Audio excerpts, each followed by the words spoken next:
बात उस समय की है जब पृथ्वी पर ऋषियों के चरण पड़ते ही भूमि पवित्र हो जाती थी, जब वन केवल वृक्षों का समूह नहीं होते थे बल्कि तप, मौन और मंत्रों के आश्रय हुआ करते थे। न तब नगरों का शोर था, न मनुष्यों की उतावली। समय स्वयं धीरे चलता था, मानो वह भी धर्म की मर्यादा में बंधा हो। उसी कालखंड में ब्रह्मलोक अपनी पूर्ण शोभा में था। चतुर्मुख ब्रह्मा वेदों की रचना में लीन थे। चारों दिशाओं में ऋचाएं गूंज रही थी। वायु में सोम रस की सुगंध थी और आकाश में देवगण अपने अपने स्थानों पर स्थित थे। उसी ब्रह्मलोक में एक दिन महर्षियों की महान सभा बुलाई गई। यह सभा किसी उत्सव के लिए नहीं थी। यह सभा किसी यज्ञ की तैयारी के लिए भी नहीं थी। यह सभा एक ऐसे प्रश्न के लिए थी जिसने स्वयं देवताओं के हृदय में भी हलचल उत्पन्न कर दी थी। सभा में वशिष्ठ थे, गंभीर, मौन और दीर्घदर्शी। विश्वामित्र थे, तेजस्वी किंतु भीतर ही भीतर अग्नि लिए। ऋषि अत्रि थे, स्थिर और शांत। कश्यप थे, सृष्टि के रहस्यों को जानने वाले, और देवर्षि नारद भी थे, वीणा लिए, किंतु आज उनके मुख पर चंचल मुस्कान नहीं थी। सभा का विषय धीरे धीरे प्रकट हुआ। किसी ने कहा, ब्रह्मा से बड़ा कौन हो सकता है? सृष्टि उन्हीं से उत्पन्न हुई है। दूसरे ने प्रतिवाद किया, पर सृष्टि बिना संहार के शुद्ध कैसे होगी? महादेव ही सर्वोच्च हैं। तीसरे ने कहा, पर यदि पालन न हो तो सृष्टि क्षण भर में नष्ट हो जाए। विष्णु ही आधार हैं। शब्द बढ़ने लगे, स्वर ऊंचे होने लगे, तर्कों के पीछे तर्क आने लगे और धीरे धीरे सभा में ऐसा वातावरण बन गया जिसमें सत्य छिपने लगा और अहंकार झांकने लगा। तभी नारद ने वीणा को धीरे से एक और रख दिया। उनका स्वर शांत था पर उसमें गहराई थी। हे महर्षियों, उन्होंने कहा, शब्दों से सत्य नहीं निकलता, तर्क से केवल अहंकार बढ़ता है। यदि हमें जानना है कि वास्तव में कौन पूर्ण है तो हमें परीक्षा लेनी होगी। सभा में सन्नाटा छा गया। परीक्षा? किसकी परीक्षा? तभी अनेक दृष्टियां एक ही दिशा में मुड़ गई। वहां एक ऋषि शांत बैठे थे। उनके नेत्र तीक्ष्ण थे, देह तप से कृश थी, मुख पर गंभीरता थी। वे न बोल रहे थे और न मुस्कुरा रहे थे। वह थे महर्षि भृगु। भृगु जो ब्रह्मा के मानस पुत्र थे। भृगु जिनकी तपस्या से अग्नि भी दिशा बदल लेती थी। भृगु जिनके शाप से देववंश भी कांप उठते थे।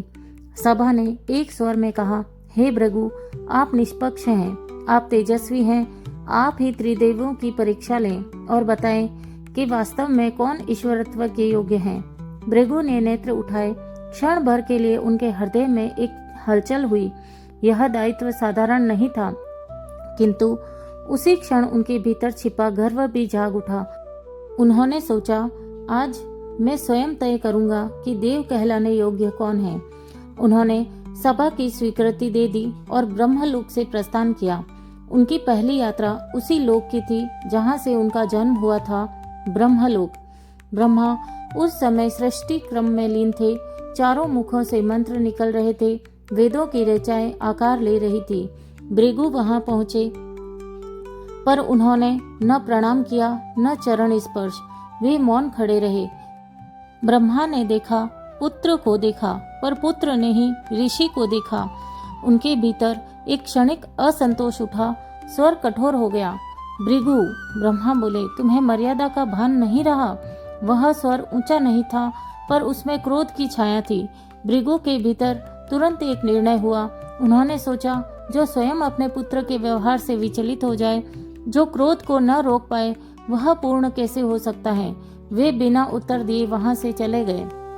दूसरी यात्रा कैलाश की थी।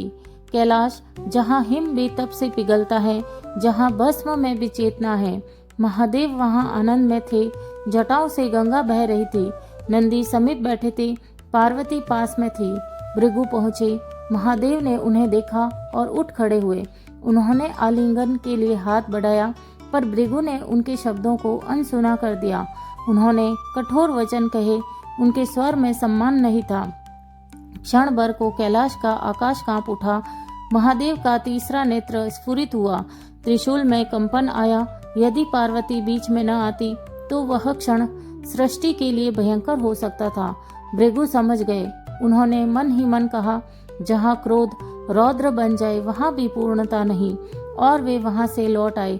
अब केवल एक धाम शेष था, वह था बैकुंठ। बैकुंठ, जहाँ न समय का भय है न अपमान का बोध, जहाँ शेषनाग की अनंत शैया पर भगवान विष्णु योग निद्रा में लीन रहते हैं, जहाँ उनके वक्ष स्थल पर श्री वत्स विराजमान है और उसी में लक्ष्मी का नित्य निवास है। भृगु वैकुंठ पहुंचे। विष्णु निद्रा लीन थे। यह दृश्य भृगु के भीतर कुछ बदलने लगा। उन्होंने सोचा, यदि ये भी मेरी उपेक्षा करेंगे तो मैं स्वयं तय करूंगा कि कोई भी पूर्ण नहीं है। और उसी विचार के साथ उन्होंने एक ऐसा कर्म किया जिसकी गूंज युगों युगों तक सुनाई देने वाली थी। और उसी विचार के साथ महर्षि भृगु ने वह कर्म किया जिसे की कल्पना किसी देव, दानव या मानव ने कभी नहीं की। उन्होंने अपने चरण को उठाया और भगवान विष्णु के वक्ष स्थल पर रख दिया।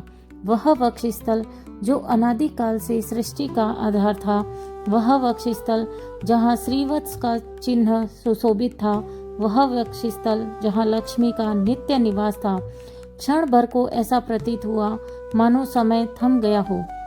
वैकुंठ के परिजात वृक्षों की पत्तियां कांप उठी। शेषनाग के सहस्र फण एक साथ स्थिर हो गए। शंख, चक्र, गदा सब मौन हो गए। लक्ष्मी ने उस स्पर्श को अनुभव किया। वह स्पर्श केवल चरण का नहीं था, वह अहंकार का था, वह परीक्षा का था और वह अपमान का भी था। उसी क्षण भगवान विष्णु की योग निद्रा टूटी और वे धीरे से उठे।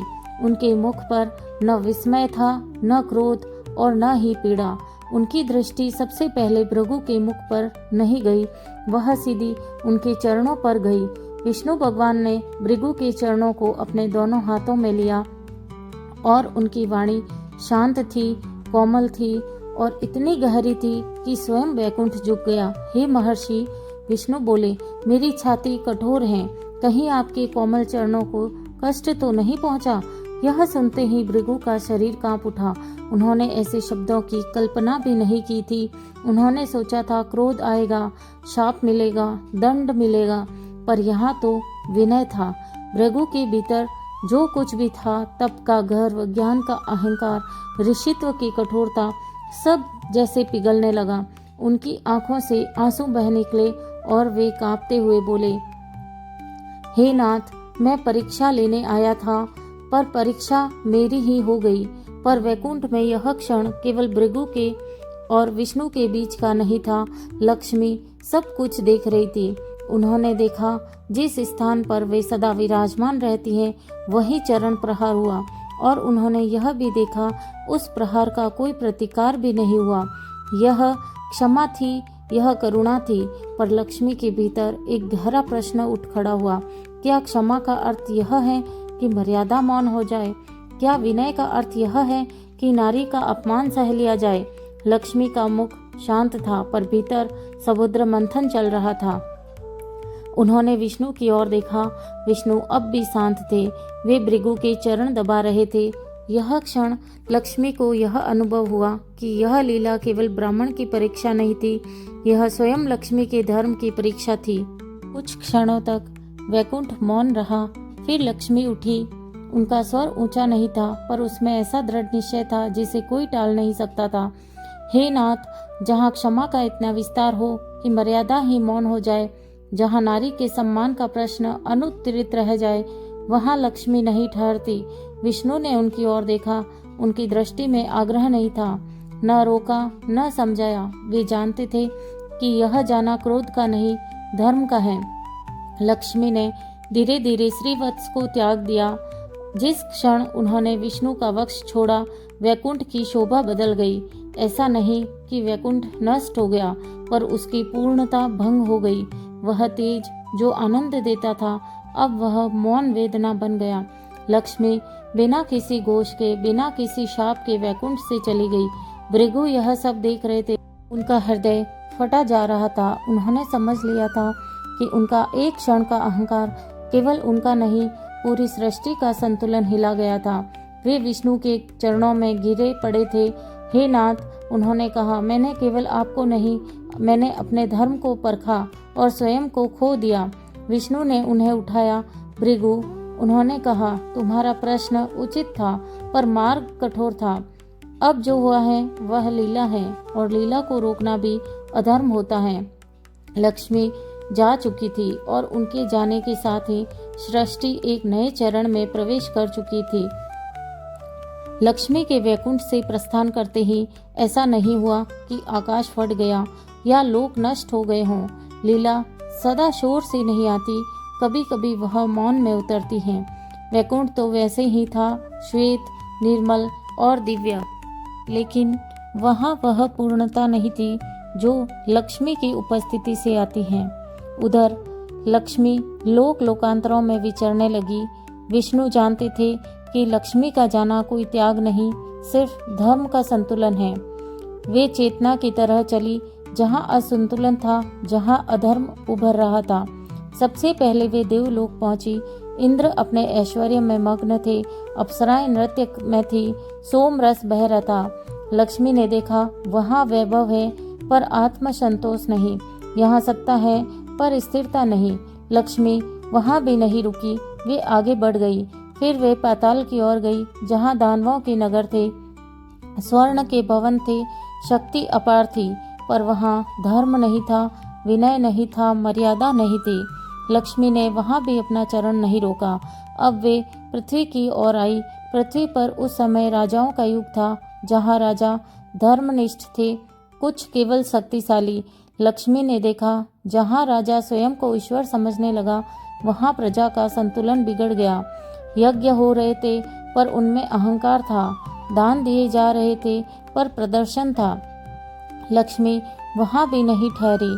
जैसे जैसे लक्ष्मी पृथ्वी पर विचरती रही, वैसे वैसे संसार में एक सूक्ष्म परिवर्तन आने लगा। ऐसा नहीं था कि धन समाप्त हो गया हो, पर वह स्थिर नहीं रहा। राजाओं के कोष भरते थे और खाली हो जाते थे, साम्राज्य उठते थे और गिर जाते थे, समृद्धि अस्थायी हो गई। ऋषियों ने यह परिवर्तन देखा। उन्होंने समझ लिया, यह साधारण काल परिवर्तन नहीं है, यह लक्ष्मी की अनुपस्थिति का संकेत है। उसी समय पृथ्वी पर एक महान शक्ति का उदय हुआ, लंका में रावण का।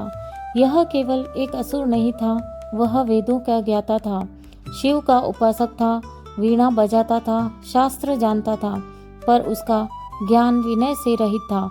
उसने तीनों लोकों को जीत लिया, देवताओं को पराजित किया, स्वर्ण से लंका को भर दिया। लंका स्वर्णमयी हो गई, पर लक्ष्मी वहां भी नहीं आई, क्योंकि वहां सम्मान नहीं था, केवल भय था। रावण को यह बात कचोटती थी। उसने सोचा, मेरे पास सब कुछ है, बल, विद्या, वैभव, फिर भी लक्ष्मी क्यों नहीं आती। उसका अहंकार और बढ़ गया। उधर वैकुंठ में विष्णु ने यह सब देखा। उन्होंने जाना, अब केवल ऊपर से संचालन पर्याप्त नहीं है। जब लक्ष्मी पृथ्वी पर है तो विष्णु को भी पृथ्वी पर आना होगा। यही अवतार का नियम है। उसी समय मिथिला में राजा जनक तप कर रहे थे। वे कोई पुत्र की मांग नहीं कर रहे थे, वे राज्य नहीं मांग रहे थे, वे केवल यह प्रार्थना कर रहे थे, यदि धरती पर धर्म को कोई आधार चाहिए तो मुझे वह उत्तरदायित्व दो। तभी हल की नोक से धरती फटी और वहां से एक कन्या प्रकट हुई। यह साधारण कन्या नहीं थी, वह थी लक्ष्मी। इस बार वे स्वर्णाभूषणों के साथ नहीं आई, वे मिट्टी से आई। जनक ने उनका नाम रखा सीता। उसी काल में अयोध्या में दशरथ की यहाँ एक बालक ने जन्म लिया। वह रोया नहीं, उनके मुख पर शांति थी। वह थे विष्णु। इस बार वे राजा नहीं थे, वे मनुष्य बनने आए थे, राम। दोस्तों, महर्षि भृगु की एक लात ने केवल विष्णु भगवान की परीक्षा नहीं ली थी, उसने सृष्टि के संतुलन को हिला दिया था। विष्णु की क्षमा ने यह सिद्ध किया कि ईश्वर अहंकार से ऊपर है, पर लक्ष्मी के वैकुंठ त्याग ने यह बताया कि जहाँ नारी के सम्मान पर मौन हो, वहाँ समृद्धि ठहर नहीं सकती। लक्ष्मी का जाना केवल वैकुंठ से प्रस्थान नहीं था, वह धर्म को पृथ्वी पर लाने की तैयारी थी। और इसीलिए लक्ष्मी सीता बनी और विष्णु राम बनकर आए, ताकि संसार यह सीखे कि धन, वैभव और ऐश्वर्य का वास्तविक स्वरूप त्याग, मर्यादा और धर्म में ही छिपा है। जहाँ स्त्री का सम्मान होता है वहीं लक्ष्मी वास करती है, और जहाँ अहंकार होता है वहाँ स्वर्णमयी लंका भी भस्म हो जाती है। यही इस कथा का पूरा सार है। दोस्तों, अगर आपको यह कथा केवल कहानी नहीं, जीवन का संदेश लगी हो तो इस वीडियो को अंत तक सुनने के लिए धन्यवाद। ऐसी ही गूढ़, रहस्यमयी और पुराणों की छुपी हुई कथाएं अगर आप सुनना चाहते हैं तो इस चैनल को अभी सब्सक्राइब कर लीजिए। क्या आप जानते हैं कि रावण का वास्तविक पतन सीता हरण से पहले ही तय हो चुका था? उस कथा को जानने के लिए जुड़े रहिए। जय श्री राम, जय माता सीता। फिर मिलेंगे एक और दिव्य कथा के साथ।